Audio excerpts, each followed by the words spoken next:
Welcome to another episode of Husch Blackwell's False Claims Act Insights podcast. I'm your host, Jonathan Porter. We deal with the federal False Claims Act a lot on this podcast. Those are claims involving federal dollars investigated by the federal authorities. But state False Claims Act is becoming a bigger and bigger issue. For years, state FCA was really focused on state Medicaid fraud, where the state would investigate healthcare issues in tandem with the feds, and there were both state and federal dollars at play, and that still very much happens. But we're seeing more action in other state-led FCA investigations into other types of fraud. And businesses should take note of this state FCA shift because it could have major ramifications. So for anyone doing business with state or local governments, like state contractors, colleges, construction companies, real estate or housing businesses, grant administrators, this episode is for you because we're talking all things state FCA enforcement today on the podcast. Joining me to talk about state FCA enforcement are two of my Husch Blackwell partners, Rebecca Furtick and Todd G.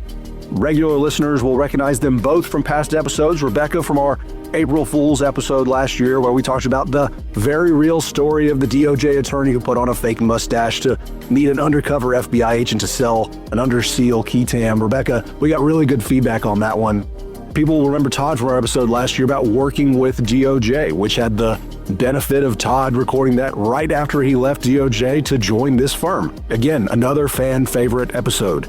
So Rebecca practices in our firm's Milwaukee office, and Todd is in Washington, D.C., and they joined forces late last year to write about this super important topic and to sound the alarm for the rise of state FCA enforcement. So who better to tell our listeners about State False Claims Act than Rebecca and Todd? So Rebecca and Todd, thank you for joining the podcast today and telling our listeners about how states are using the False Claims Act in new and important ways. Thanks so much for having us on. Yeah, really looking forward to it, Jonathan. All right. So like I said at the open, we typically talk about the federal False Claims Act in this podcast. Rebecca, why don't you get us started by telling our listeners about how state FCA statutes work? Are they all the same? Do they cover different things? What do we need to know about state FCA statutes? You bet. Happy to do so. As you said, typically when we all hear False Claims Act, we immediately think of the federal statute. However, while that law should get a lot of attention, many states and even some major municipalities have their own False Claims Act laws. And because nothing is simple, these state laws, none of them are the same. There are differences among the states as well as between individual states and the federal False Claims Act. So for example, like the federal law, many state FCAs, but not all of them, include a whistleblower provision. And some states have even higher financial incentives than the federal law for whistleblowers. So an example is California. Unlike the federal FCA, where a whistleblower can receive 25 to 30% in cases where the government does not intervene. In California, if the government doesn't intervene, they can obtain up to 50%.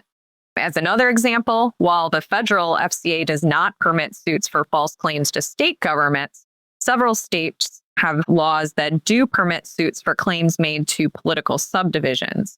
And another big one is taxes. Unlike the Federal False Claims Act, several states include claims for false statements in connection with tax claims. So that enables those states to try to recover tax losses. And I think we'll get into that a little bit more later on this show. As you introduced, many state False Claims Act are healthcare focused, with some states like Texas only permitting recovery of damages in connection with Medicaid. And these healthcare focused laws are kind of incentivized by the federal government to an extent because the Social Security Act permits these states that meet certain criteria to qualify for an increased share of any damages related to Medicaid. And I believe there's 23 states that currently take advantage of this and qualify for that share. So these are just a few of the differences. There are many more. But the big takeaway is that it's just really important to be up to speed on each of the applicable state laws that might apply where you do business, given that there's so much variety. Thanks, Rebecca. Yeah, that's the important thing to know at this stage is they're varied. So there's a bunch of states that have different types of False Claims Act statutes, and every state is sort of changing them. And sometimes they're changing them year to year. I think different states are realizing that by incentivizing whistleblowers, they can recover more funds for the government. So you are seeing, I think, a little bit of a trend of people of state legislatures using the False Claims Act in new and different ways. And that's why I think the article that you guys wrote and this episode is so timely, because this is becoming a bigger and bigger deal. So let's talk about some examples so that our listeners know how these varied statutes might apply. And one example you two wrote about was a July 2025 settlement with the Massachusetts Attorney General's office over allegations that contractors made false claims while renovating an airport. And I guess this airport renovation involved state funds, and that led to Massachusetts FCA liability. And so, Todd, why don't you walk us through what happened in that settlement and how the Massachusetts law created this liability for this airport work? Thanks, Jonathan. This Massachusetts case is a great example of a lot of the different ways that a business can have liability under state False Claims Act statute. And particularly, it's a great example of a category of state contractor that really need to be focused on state False Claims Act liability. And that's construction companies, road paving companies that do business with state governments, especially on projects that are a mix of funds that are, say, federal funds, state funds, local funds. There's a lot of liability. And that's what happened here. In the Massachusetts case, there was a regional airport in the western part of the state that was trying to rehabilitate its runway using a mix of federal, state, and local funds.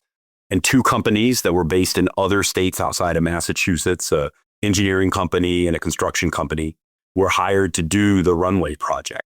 And to receive the funds, they had to submit claims along the way to the federal government, state government, and local entities about sort of what they were doing, the bills they'd done, the projects they completed, and the stages it was in. And the state attorney general ultimately alleged that the two companies purposely skipped a significant step in the construction process. Basically, they didn't build sort of a trench between the asphalt and the concrete part of the runway that was supposed to be called for in the approved design plans. And the companies allegedly did this to maximize the amount of payments under the contract.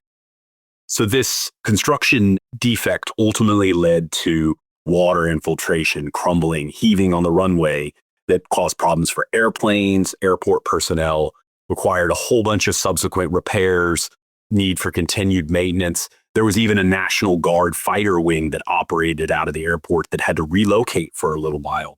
So the state alleged that these two companies violated the Massachusetts False Claims Act because they falsely claimed they completed their work, which enabled them to be paid with state and local funds for this omitted work they were supposed to do. And so ultimately, the state settlement here was for $3 million from these companies.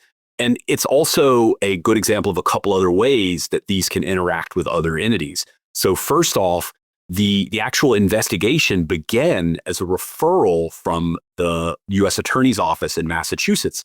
So if you're a business that thinks, well, we're receiving some federal funds, but it's not enough of a risk that the feds are going to investigate us, you need to be aware, like in this Massachusetts case, the feds may not investigate you. They may refer you to the state for a state False Claims Act investigation. And ultimately here, the state did the investigation, got its $3 million, and then the federal government then jumped in and also got another almost $1.5 million in settlement under the federal False Claims Act for the false claims involved with the federal funds in the project.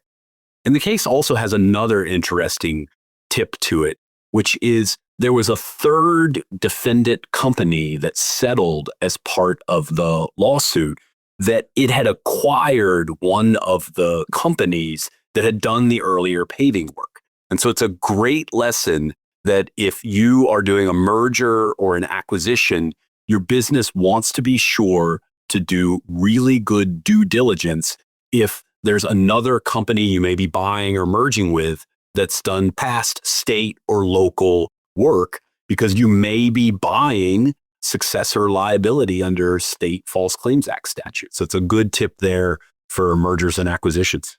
Thanks, Todd. Yeah, so acquiring someone else's FCA liability, we could do a whole episode on that. That's a really interesting topic to me because I think there's a lot of offshoots there that DOJ thinks about. But I'm glad you called that out for our listeners because it is a really important topic. In general, though, like what I'm hearing from Massachusetts is this is very much a core FCA thing. It just was involving state dollars. The government not getting something that they paid for, and that's done knowingly by the contractor. That makes sense. That's core FCA stuff. And so that's very much tracking with what I think our listeners have learned about the Federal False Claims Act is when you're dealing with government dollars and you're knowingly not giving the government something that they're providing. That goes back to the Civil War and why the FCA was created in the first place. So that's excellent, Todd. I appreciate you explaining that settlement to us. So another example that you two wrote about dealt with Minnesota and a state-funded program Minnesota had for low-income housing expenses.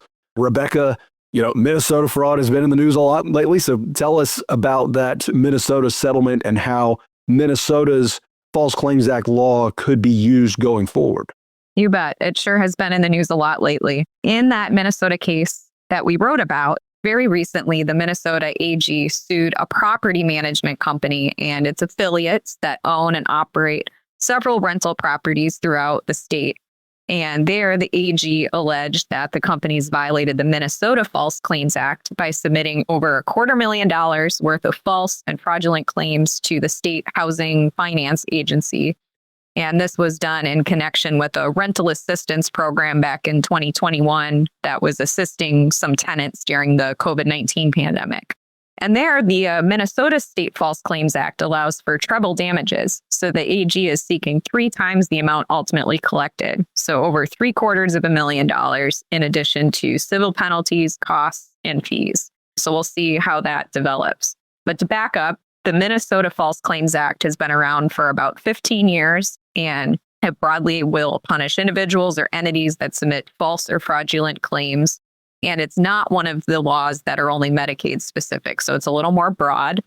And as I mentioned, it provides for treble damages and as well as penalties of about $27,000 for every single false claim. So going forward, the law could be continued to apply where a business or individual has falsified information on an application or a document submitted to the government to qualify for state grants or any government money or property. So if you look at the Minnesota daycare issue currently in the news, the focus at this time appears to be more on allegations of federal fraud.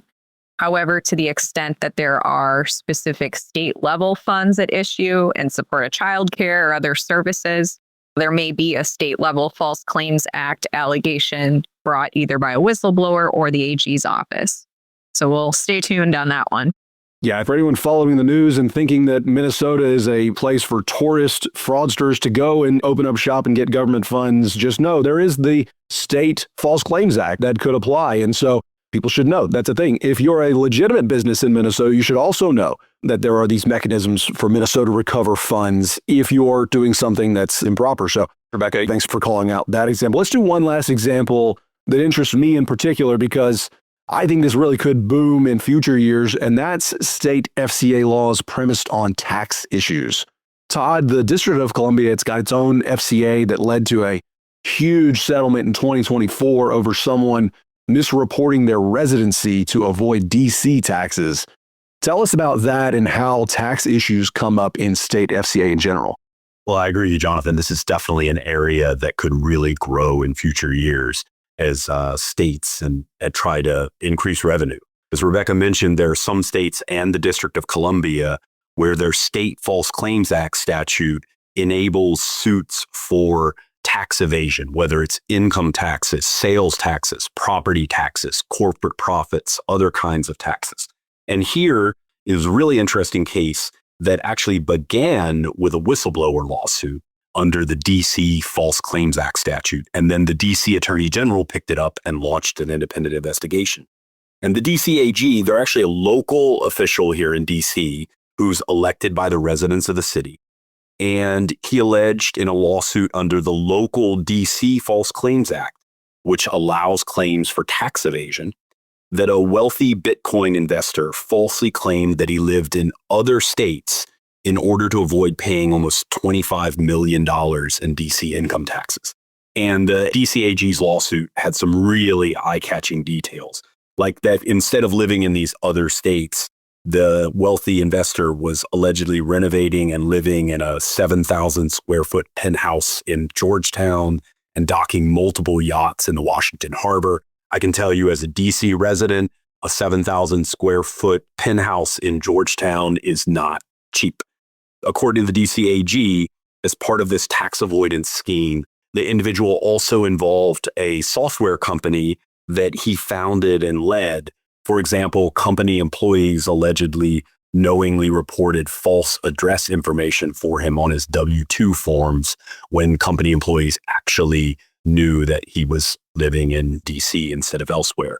The wealthy individual and his company ultimately settled the case with DC for $40 million. So it's a great example of how wealthy individual in states that and the District of Columbia that have False Claims Act statutes that allow claims for tax evasion, you can really be on the hook just as an individual for a lot of money for tax evasion. And, in these states that allow these kinds of false claims, it's not just about wealthy individuals. Companies need to focus on this. For example, in New York, where tax evasion is permitted under the State False Claims Act statute, in 2021, the sports merchandise company Fanatics settled with the New York State Attorney General for over $1.5 million for allegedly undercollecting on sales tax on online sales. And that's another great example. That case began with a whistleblower filing a suit under the New York State False Claims Act statute, and then the New York Attorney General picked it up. So these kinds of tax evasion cases could really begin in a variety of ways and involve a lot of money in those states that permit these kind of claims. Thanks, Todd. Yes, I have a theory that tax FCA is going to boom in coming years. It just makes too much sense for governments to go after people who are evading taxes through FCA mechanisms. I think you're going to see more states adopt that specific type of state law in order to go after them. And it's really interesting when you have a whistleblower provision on top of that, where people now can go and point out things like Fanatics under collecting sales tax. I think you're going to just see more of that. I know that our tax group, Bob Romashko, who listeners may remember from our tariffs episode earlier in the year, he's done a bunch of those cases. They're really interesting. I'm glad we have tax folks at the firm because I can't do my own taxes. So I'm happy that Husch has this excellent tax group. And so if you have those issues, if you're worried about those issues, reach out to one of us. We can connect you with Bob, and because these cases really are coming. So Todd, thanks for explaining that one to us. Let's move now to where things are going in state FCA enforcement. In the article, you two identified a number of trends along with some new state FCA laws that some states have passed. So Rebecca, walk us through some of the trends in state FCA enforcement our listeners should know about, and then we'll ask Todd to close us out with some tips. So Rebecca, let's start with you. Sounds like a deal. First, would believe that state FCA enforcement will generally increase as more states pass legislation to either first create or broaden their respective laws, such as in the tax area that you just identified, and completely agree that that's probably an area that we're going to see more growth. As just a couple examples, both Connecticut and Colorado recently expanded their laws to be broadened beyond just healthcare fraud. And California, I believe, is currently still considering an expansion to include tax fraud claims. And the Pennsylvania legislature recently addressed a bill that would first create a state FCA. The second trend, I believe we'll see state AGs use their state false claims acts to further policy priorities, similar to how on the federal level, the Trump administration recently stated its intent to use the Federal False Claims Act to challenge illegal DE&I practices. So we might see Republican state AGs collaborate with the federal government on the DE&I front. And on the Democrat side, several state AGs have publicly already committed to filling in what they perceive as gaps in federal enforcement. So state FCA enforcement is just one tool in their toolbox to achieve that. So for example, another Massachusetts example, with environment being a major policy priority, the Massachusetts AG recovered over $1.5 million from a power company that made false statements in connection with how much of its power was coming from renewable energy sources. And a final trend, we expect to see both increased federal and state FCA cooperation, as well as more cooperation among the states and multi-state actions. So as listeners of this podcast know, healthcare fraud is a huge area for federal enforcement. And so as state FCA enforcement grows generally, we'll see more collaboration with the federal regulators to investigate Medicaid fraud. And regarding multi-state cooperation, we are seeing a lot more multi-state litigation brought by state AGs against the federal government. And so we sense that that may incentivize more collaboration overall. So suffice to say, there's a lot to watch as we enter 2026, both among individual states in their FCA laws as they evolve, as well as the interplay between state and federal governments. Thanks, Rebecca. Yeah, I think you're spot on. And I think states are going to pass more FCA laws because it just makes a lot of sense for states. And I think you're going to see more active AGs on the state level that are going to use their False Claims Act to go after things that they don't agree with. As justice is becoming more and more politicized and polarized, I think you're going to see AGs that disagree with the federal attorney general try to use their own False Claims Act for different purposes. We called that out in the DEI episode that we did earlier in the Trump administration, talking about how there are state laws that have a very different definition of what DEI is, and how it would be very interesting if you have state AGs going after companies, contractors for how they're using DEI on the one side, and then a federal FCA for people to go the other way. My opinion is the False Claims Act is for knowing fraud, and at some point you can't have just two sets of law enforcement entities going after people for just a disagreement on policy, but that's my opinion. We're at an interesting spot right now, but Rebecca, I'm appreciative that you called out where we're heading here because it's a super interesting spot to me. So Todd, why don't you close us out with some tips our listeners should know about doing business in states with varying FCA laws? If this enforcement is on the upswing, I think it is, how should our listeners get ahead of enforcement issues? Well, I think there's a couple key ways to do that. I mean, first is that businesses need to be aware of where they're engaging in activities where there's a state or local False Claims Act statute that they could be subject to liability under. The last thing you want to do is get sued under one of those statutes and not even know that you were facing that liability in the first place. Number two is in mergers and acquisitions. As I mentioned earlier, you want to do due diligence to make sure that you're not merging or buying another business that has done past state or local work that you may be on the hook for in the future. So you want to make sure that you're aware of that and taking that into account during M&A practices. Another thing you want to do is make sure that you have a good compliance program that is regularly updated in a way that's designed to prevent false claims for payment from state and local agencies. A lot of attention is done over compliance programs where there is federal payments at issue, but you also really want to make sure if you are a company doing business with state and local governments that your compliance program is also designed to pick up those kinds of false claims. And another thing you want to do is make sure that your company reporting processes are clear and made adequate to where employees, subcontractors, and others feel comfortable using those kinds of channels to report potential false claims. And that supervisors know not to retaliate when those kinds of reports are made. If you have good reporting channels, it might help prevent your company from getting sued by a relator under a state False Claims Act in the first place, because they'll use the reporting channels instead of suing. And it will also give your company an opportunity to benefit from being able to voluntarily self-report misconduct that it's identified through its reporting channels. So if an employee reports that they think a false claim was made, the company can then go to the state attorney general and say, we think we did this, we want to fix it. And you're going to be in a much better position than if it got the attention of the state attorney general in a different way.